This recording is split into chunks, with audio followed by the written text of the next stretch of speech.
హైడ్రాలో 150 driver ఉద్యోగాలకు నిరుద్యోగ యువత సరూర్ నగర్ స్టేడియంలో పోటెత్తింది. డీఆర్ఎఫ్ అసిస్టెంట్లు 100, హెవీ వెహికల్ డ్రైవర్లు 50 పోస్టులు ఖాళీగా ఉన్నాయని, వాటిని భర్తీ చేసేందుకు నిర్వాహకులు యువతకు ప్రకటనలో పిలుపునిచ్చారు. సరూర్ నగర్ స్టేడియంలో ఆగస్టు 8, 9 తేదీల్లో ఉదయం 5 గంటలకు ఈవెంట్స్ ఉంటాయని హైడ్రా నిర్వాహకులు పేర్కొన్నారు. 170 సెకండ్లలో 800 మీటర్ల రన్నింగ్, 15 సెకండ్లలో 100 మీటర్లు లాంగ్ జంప్, 4 మీటర్లు, 6 మీటర్ల షార్ట్ పుట్, 7.2 kgs ఈవెంట్లలో క్వాలిఫై అవ్వాలని ప్రకటించిన హైడ్రా పేర్కొంది. దీంతో సరూర్ నగర్ స్టేడియంలో జరిగే ఈవెంట్స్ లో పాల్గొనేందుకు భారీగా పోటెత్తిన నిరుద్యోగులు రావడంతో పోలీసులు నిరుద్యోగులపై లాఠీ జులుం చూపిస్తున్నట్లు సమాచారం. అలాగే వచ్చిన నిరుద్యోగులను క్రమశిక్షణతో పిలవాల్సిన నిర్వాహకులు విచ్చలవిడిగా మాట్లాడడం విడ్డూరంగా ఉందని నిరుద్యోగులు ఆందోళన వ్యక్తం చేస్తున్నారు.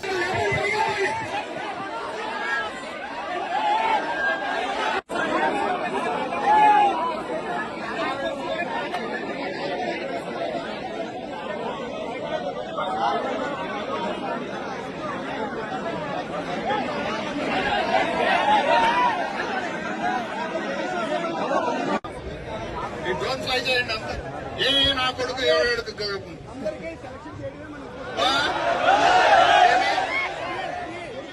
ఐడెంటిఫై చేస్తాము. ఇట్లాగే చేస్తే మర్యాద చెప్తా ఉంటే అర్థం కాలేవా? దానికి ఒక పరిష్కారము, ఒక ఆచరణ సాధ్యమైన పరిష్కారం అనేది ఏదో చూద్దామని చెప్పేసి అంటే ఏముంటుంది?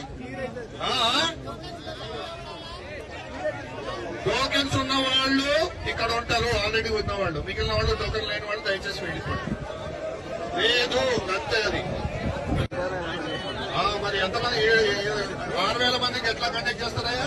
సాధ్యమైనట్లు ఉండాలి కదా. నిరుద్యోగులు ఉన్నారు, కరెక్టే బాబు. దాని ప్రకారమే చేయగలిగేట్టుగా మీరు సహకరించాలి కదా. సహకరించాలి కదయ్యా.